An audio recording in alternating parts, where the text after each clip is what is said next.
Bonjour, voici l'info CEMA TV en bref.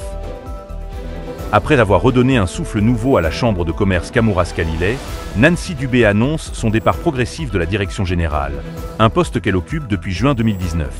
En 6 ans, Madame Dubé aura transformé l'organisation.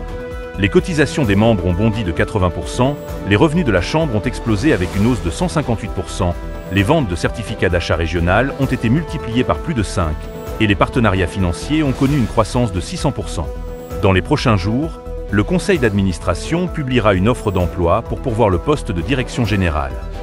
La ministre des Ressources naturelles et des Forêts, Maïté Blanchette-Vézina, a déposé mercredi à l'Assemblée nationale le projet de loi 97, une réforme majeure visant à moderniser le régime forestier québécois.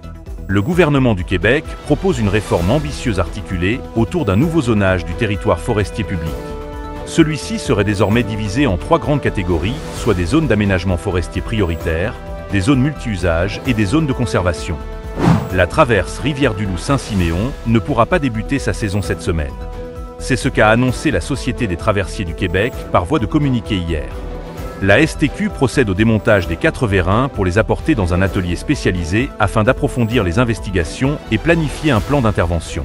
L'objectif de la société est de procéder aux réparations requises le plus rapidement possible et de pouvoir assurer la fiabilité de la rampe d'embarquement à la reprise du service.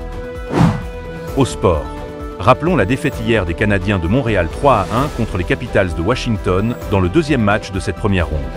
Les Montréalais seront les hôtes des Caps ce vendredi au Centre Bell. Pour plus d'informations, visitez le cematv.ca ou suivez le fil X de CEMA TV.